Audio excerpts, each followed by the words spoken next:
the only reason that we are believable is because now we have such a massive review profile that proves that we stand behind it. But if you're starting out, you don't have that. So at least, make it extreme, but make it believable.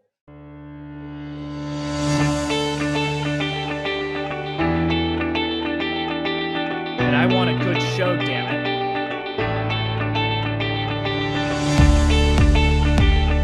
Ready for a good show? Doing awesome, yeah. I'm excited to talk to you, Angie. Thank you for having me. Yes!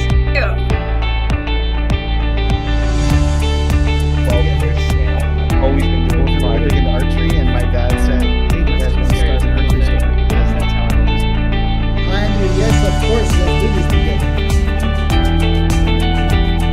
Hello, everyone. Welcome to another episode of the E-Comm Show.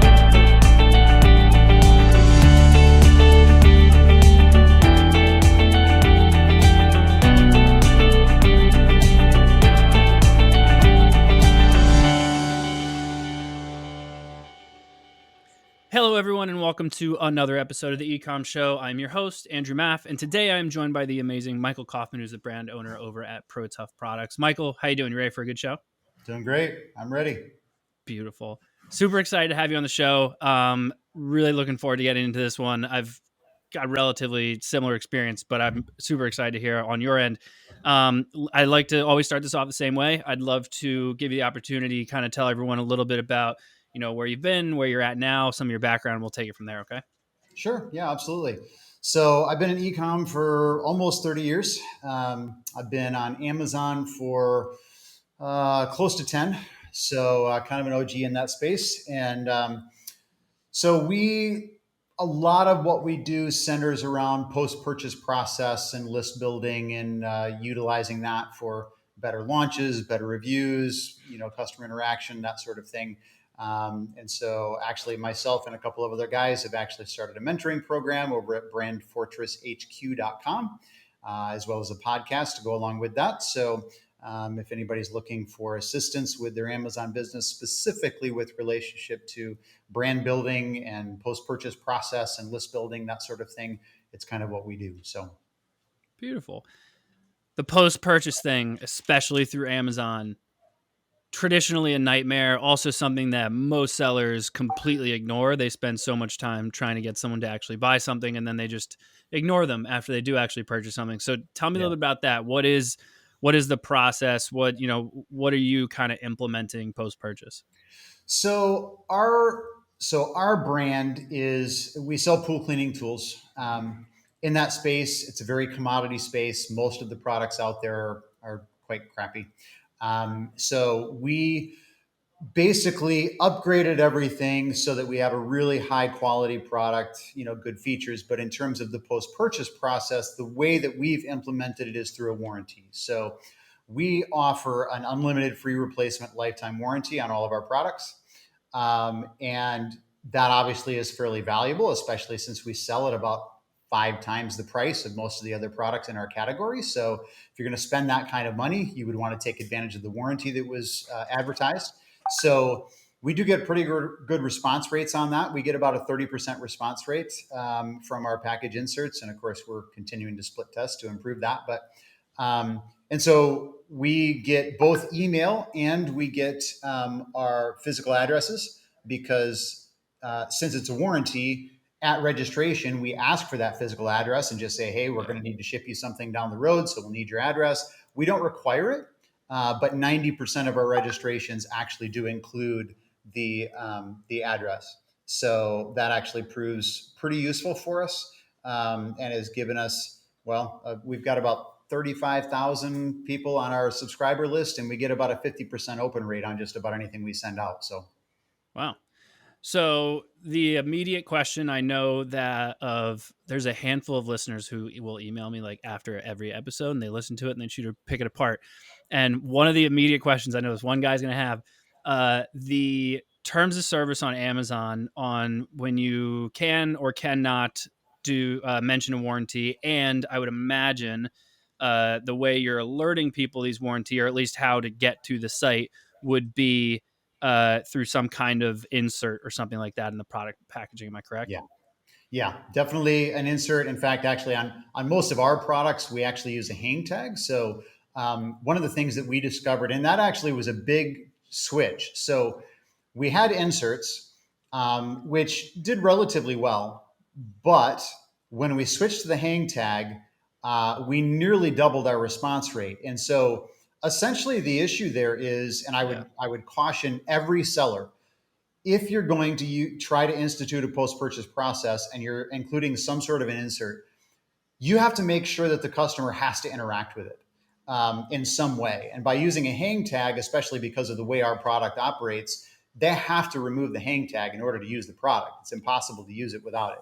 So they have to interact, and that instantly gave us an overnight, massive increase in response rate. So if there's any way that you can make an adjustment to how you're using an insert to make sure the customer absolutely has to interact with it, I guarantee you will see much better result out of that. But in terms of TOS, I have a few perspectives on that. One is Amazon certainly cannot bar you from offering a warranty on a product.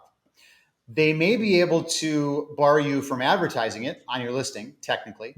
But I would say we've fairly successfully gotten around that, and we've never had an issue with Amazon. Like the worst issue that we've ever had with Amazon was just simply the listing was suspended, but it was more, like it wasn't an administrative thing. It was just the algorithm, like it just turned off the listing, and we made, we changed the image back, or we did, whatever, listing came back up again, and we just play around with it. Like we've got lifetime warranty in virtually every main image of every product that we sell.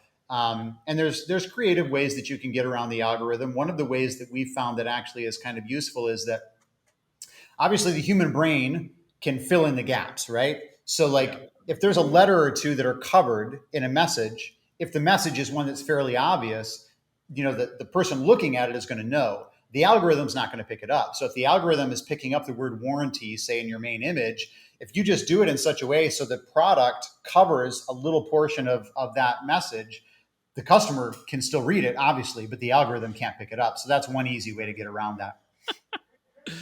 That's awesome. I love it. I know a lot of people are going to be like, oh, yeah, you're going to get caught one day or blah, blah, blah. I think, Amazon's TOS in terms of like driving traffic to your website and the inserts and all that stuff, I really don't feel that the way it's written is as black and white as a lot of people make it out to be.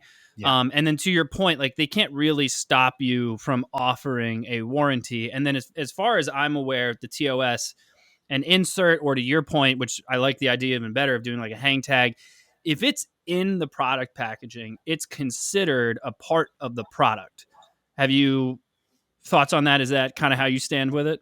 That's the way I perceive it. That's the way I would look at it, and I also would say that the warranty is part of the product.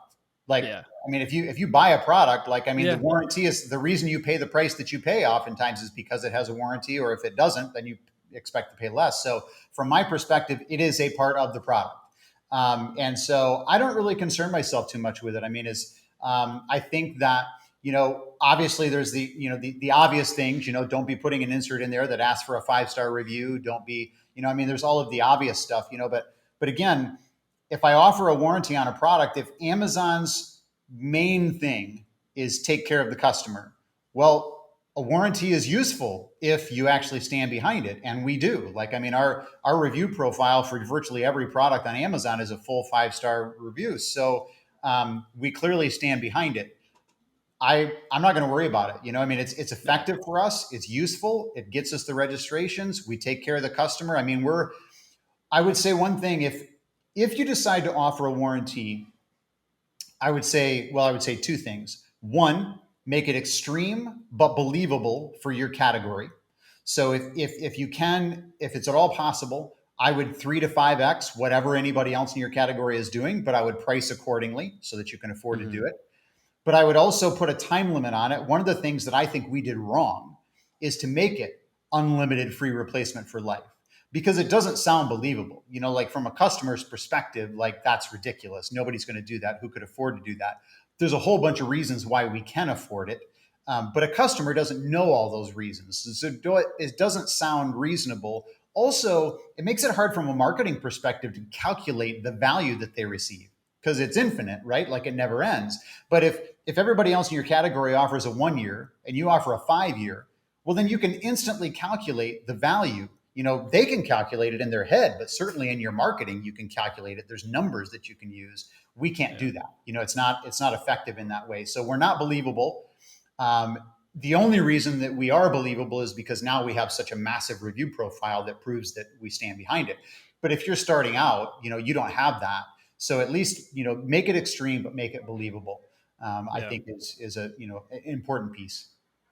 How much, I mean, I know the business has, been crushing it, but you've been at it for years. I imagine a majority of it is Amazon. What would you say is the percentage from Amazon versus your D2C site? Quite frankly, at the moment, it's all Amazon. So we actually are opening up we had D2C available a while back. We transitioned to pushing everything to Amazon. And part of the reason that we did that was because we started to lose a little bit of ranking against a lot of new Chinese sellers at a very low price point. It just and we actually had, it's one of those things where we had a number of issues that kind of all came together at one time, and we lost some ranking, and it was actually really difficult to get back. Once you've lost it, when you've got so many low price competitors that take those spots, then it's hard to come back from that. And so one of the things that we started doing was just all traffic was going to go to Amazon. We weren't going to process it on our website at all. That did help to some degree, but we're going to reopen the D2C site, and mostly because we actually are moving into, in the past, we haven't really sold a whole lot of, say, auxiliary products, let's say, back end products, which is kind of silly. I mean, we've got a massive list of people who are very loyal to the brand. Like, why wouldn't you do that, right? But it just never became a priority for us. So that's actually one of the ways that we want to move this year to really increase our profit and our revenue, is to start offering products on our website, because we can sell at a pretty high price point with our warranty. And there's really no reason we can't offer that warranty on a lot of other products that we could sell. And if we're not on Amazon, there's nothing else on the shelf at a lower price. Like they're coming straight to our site, we can sell at whatever price we want and be fairly effective at it. So, at present, everything is Amazon, but hopefully as we move forward this year, that'll be less and less the case. As you start to move into the D2C site, are you thinking of exploring the whole Buy with Prime functionality, or are you going to try to keep the two channels completely separate? We're not entirely sure. We were contacted by somebody from Amazon about Buy with Prime. We kind of have been tossing it around. There's benefits and drawbacks, I think. At this point, I don't think we're going to utilize it, and we're going to see how things go. We may take a short bit and maybe test it and see, but we need some startup data first. Like we got to see how does it perform without it, and then test it with it so that we have something to compare against. Yeah.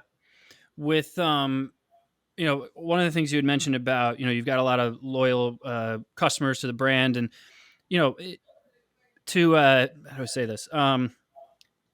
Respectfully, it's pool products, right? How do you gain such a solid brand loyalty around like pool products, accessories, and things like that? It's typically you find a lot of brand loyalty around like the sexy Instagram brands and things like that, but to get brand loyalty around something that's just kind of a as needed sort of thing, like how did you go about approaching that to build that community? I think if I'm being honest, I fell into it. Because so when I first started, it was just me.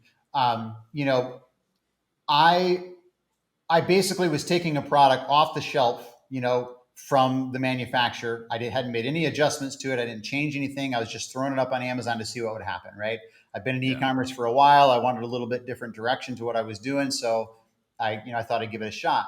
So in that moment, I knew I needed to differentiate, but I wasn't going to go to the trouble at that point, since I hadn't tested, Amazon at all, to go through prototyping and making changes and upgrading features and everything. So I was like, what can I do to differentiate? Well, nobody was offering a warranty in the space. And I thought, well, let's do that, and so a lifetime warranty became the thing. Now, I didn't originally advertise it as unlimited free replacement. I started with just lifetime warranty. However, for me, what became obvious pretty quickly, and again, I kind of fell into it, was that I was extremely liberal with the warranty from the beginning. So, if somebody asked, I sent another one, right? Yeah. And part of that was just because I didn't have any review profile. So I needed 5-star reviews. I certainly didn't want a negative review from somebody who, was upset about the warranty, right? So as much as just ethically, like I want to stand behind it, there was also a tactical aspect there where I didn't want the negative reviews. But what became obvious really quickly was how people responded to that. So the fact that I made the warranty so easy, they didn't have to jump through hoops. I approved virtually every warranty claim. The response from customers to that was always like, I can't believe you actually replaced it, and it showed up 2 days later, and I didn't have to prove anything. I didn't have to send you any pictures. I didn't have to, any of these things, right? And so it became really clear from very early on was I could build a massively strong review profile by doing just that. And those customers, like many of them would say to me, like, what else do you sell? Right? Because I want to buy it. Like, if the warranty is that easy, why would I not buy everything from you? Right? And so that just became a very strong signal to me that we were on the right track. This is the way we want to run it. And I know that I'll have loyal customers out of that because they're telling me, like they're brand new to me and they're already loyal because of how I handled that warranty. So if you can do that, I highly recommend it. I think it's a very strong, essentially it's just doing something that's way beyond what everybody else is doing, right? It doesn't have to be a warranty. It can be anything, but if you're doing it way better than everybody else, you're going to get brand loyalty out of that. Like it's naturally going to happen. It just happened to be that we use warranty for that. But yeah.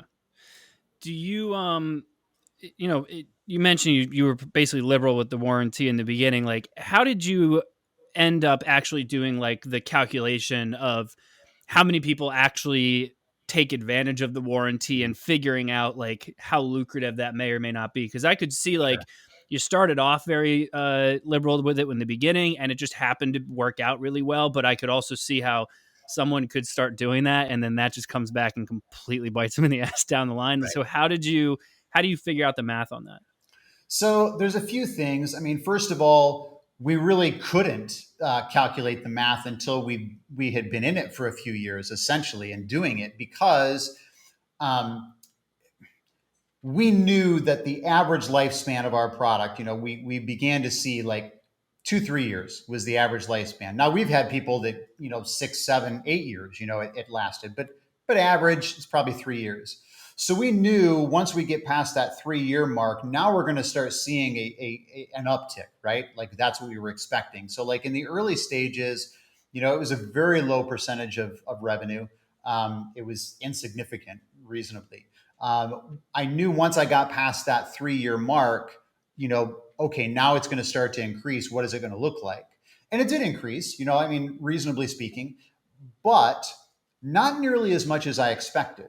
And so I would say, like just to throw out some numbers right now, 9+ years in, and with virtually all of our products really having kind of that, 2 to 3 year lifespan, I just did a calculation actually recently because we've got a potential buyer who wants to know. In 2023, we sold 75,000 units. We sent out 6,500 replacements under warranty claim. However, most of those are parts. So actually we're moving even further in that direction.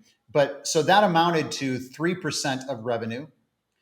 And if I recalculate that based on, we're making an adjustment to one of our products. So all of our pool rakes, our pool nets, they're a singular piece. I mean, it's all glued together. So if somebody needs a replacement for their pool net, I have to send them an entire pool net. That's fairly expensive, especially now as fulfillment costs have gone up. So we redesigned that so it's a modular rake so I can send out parts. And I also know what the parts are that most people need most frequently, and I can ship those very inexpensively. The part itself doesn't cost much. So that 3% of revenue that we spent in 2023 will be about 1.75% of revenue in 2024. And so it's actually it's it's not insignificant, but in relationship to our profit margins, I mean, again, we sell at 5 times the price of most everybody else in our category. Like, it's really a drop in the bucket. And when you think about what it does for you from a review profile perspective and the brand loyalty perspective and being able to sell in the back end and what you could do with consumables, like if you're a durable goods, because that's another area that we're moving into this year. So to some degree, this is theory, but I would say really strong theory. And that is, my customers have already told me, I'll buy anything that you sell, right? They've already clearly indicated to me they're willing to pay more for my products, right? Why would it not also be true if I offered a strong guarantee on a consumable product like pool test strips and chemicals and things like that? All the evidence suggests they would pay me a premium for that, because they would know if they ever had a problem with the product, I'd just replace it or I'd refund it. Like they already know I'm going to do that. So I can almost guarantee I could sell any consumable in my space for probably 15%, maybe 20% more than anybody else in the category. I can sell that all back end. I don't even have to sell it on Amazon. So I can save the fees. So if you're in durable goods, if you prove to them through a warranty that you're going to stand behind it and take care of them and you sell at a good margin, then you can easily move into consumables in that space, and your customers are going to buy those as well. Because if you guarantee them the same that you guarantee your durable goods, why would they not? And you can sell them again at a premium. So I think there's a strong argument to be made that you could do it. I think a couple of other things that are critical there is the type of product. Like, our product in a lot of ways is very much like for different reasons, but it's very much like a fitness product. Take a fitness product. Think about how you would, if you were doing warranty on that, right? Most people, when they buy a fitness product, they buy it with the intent of using it on a regular basis for years to come, right? Like, I want to get in shape. I buy this product because it's going to help me do X, Y, Z. I'm going to use it every other day. And what generally happens? 2 weeks later, it's in the closet and they never use it again, right? But in the moment of purchase, they believe they're going to use it regularly for an extended period of time. So if you sell them elastic bands and you say, we offer a 7-year warranty, unlimited free replacement, in their mind, they can calculate that. And they're like, well, I know elastic bands aren't going to last 7 years if I'm using them regularly. So I'm probably going to get 2 or 3 replacements out of that, maybe more. So their calculation is it's worth it, because they're not thinking it's going to end up in the closet. But for you as the brand owner, there's a large percentage of people that you're never going to have to fulfill that warranty for, which means the ones that you do fulfill on, you can treat them like a king, and they're going to love you and they're going to give you referral business and reviews and all of that. So I would say if you're in a business and you're selling a product where it's like that, like pool products, it's different, but it works the same because you buy it for a pool that you own with this house. There's a lot of people who move into a new house that don't have a pool. They hate cleaning the pool, so they move and they don't have one. Well, they don't take the tools with them. So nobody's going to request a replacement on that. So there's a lot of ways that you can actually minimize that expense. I would also recommend modular design. Like, if you find that there's parts that are getting replaced, change the design, make it modular so you can just send them the part. How do you in this scenario? So when someone makes this purchase, are they required to register to get the warranty, or is the product automatically warranted? It is automatically warranted. We essentially will allow them. They do end up having to register prior to a claim, but essentially, if they don't register it early on, it's part of the claims process. Like, they register and then immediately it flows into the claim. However, we do incentivize registering sooner, so that would be my argument would be, so for instance, a good example would be, and again, this would be better for us if we had started with an actually defined warranty length, right? So if everybody else is offering a 1 year, you offer, say, a 3-year or a 4-year on Amazon, right? Like, you advertise that, but then the insert or the hang tag or whatever it is says, hey, register within the next 7 days and double the length of your warranty. Right? That's a pretty massive incentive to register early on, especially if maybe there's also a giveaway attached to it or something like that. Like, we do a monthly, giveaway that's attached with that. When they register the warranty, they're entered in the giveaway. So there's all sorts of things that you can do to provide that extra incentive. But I actually think a well-defined warranty length and then doubling it or adding a couple of years or whatever, with that insert, I think is a really good way to make use of that. Yeah. Beautiful. A lot of stuff to think about. Michael, I really appreciate your time. I don't want to take up too much more of it. I know you're super busy. I would love to give you the opportunity here, let everyone know where they can find out more about you, of course, more about Protuff, and of course, about Brand Fortress. Absolutely. So yeah, if you're in the market for pool cleaning tools and you want a good warranty, protuffproducts.com, Protuff is Protuff. If you're interested in any mentoring, or we've got a free Amazon basically post-purchase funnel blueprint that we give away at brandfortresshq.com. You can check out the Brand Fortress HQ podcast, or you could find me on LinkedIn. Beautiful. Michael, thank you so much for your time. Everyone who tuned in, of course, thank you as well. Please make sure you do the usual: rate, review, subscribe, all that fun stuff on whichever podcast platform you prefer, or head over to the ecommshow.com to check out all of our previous episodes. But as usual, thank you all for joining us, and we'll see you all next time. Have a good one. Thank you for tuning in to the E-Comm Show. Head over to ecommshow.com to subscribe on your favorite podcast platform or on the BlueTuskr YouTube channel.